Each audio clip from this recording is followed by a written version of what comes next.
Studio is Mehmet Celik, who is an editorial coordinator at Daily Sabah newspaper. Welcome, Mehmet. So just bring us up to speed on the latest developments on the terror-free Türkiye process. So as you know, it's been since 2024, there's been a lot of actually developments in terms of the PKK laying down arms, announcing this dissolution process, and they dissolved themselves. And the state has, and the political parties have put forward a political will to support this initiative.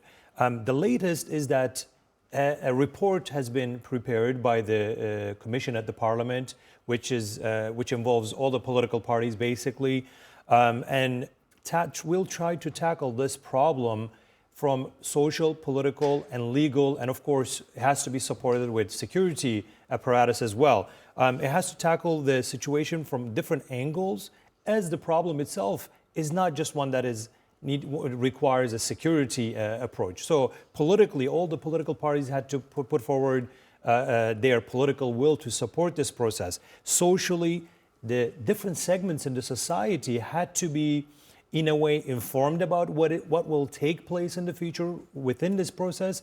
And also, connecting with them is important because there is many families, for example, that have lost family members from either side to this the conflict that was a burden on Turkey's shoulder, not just in terms of security, as I said, at many different levels for more than 4 decades. It's a very delicate process. It's very sensitive. So the parliament has prepared a 110 pages report that will, in a way, draw the roadmap on how to proceed. For example, in terms of a legal approach, how will the state approach the PKK members, for example, how will this frame approaching terrorism? Because Turkey is not only dealing with the PKK terrorist group, but there's other terrorist groups that shouldn't take advantage of this new legal or the new regulations that will be framed and exploit that new phase. In terms of security, there has to be a mechanism, and there will be a mechanism that will actually monitor that PKK has ended its activities and laid down arms, so that it doesn't have the chance or the opportunity to re-emerge at another point. And I note that the jailed PKK ringleader Abdullah Öcalan issued a message on which was the first anniversary of his call for PKK to lay down arms. Can you tell me what was said there and what was significant about the message? Well, basically, I think what the terrorist ringleader base of the PKK said at that, to simply say it, is that the terrorist activities has not resulted any of basically their objectives or aims. So a different approach is needed, and this, the fact that he stated that a new approach is needed is one thing, but his objective has also changed. As the PKK was aiming to, with the separatist agenda, wanted to have a separate, let's say, a country or a separate region, but now that aim has also been eliminated, as far as we understand from the statement that was shared with the media or with the public in the first year of this process, in the first phase.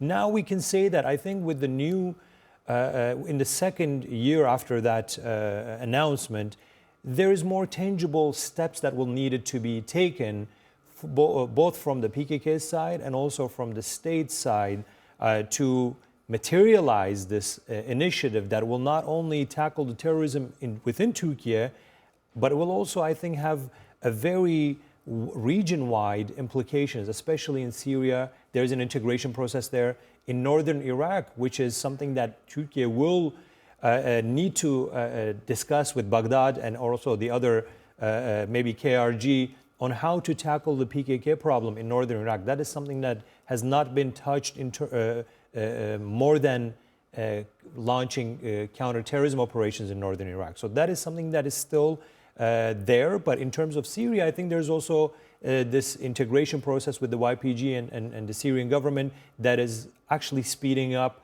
as part of this process as well.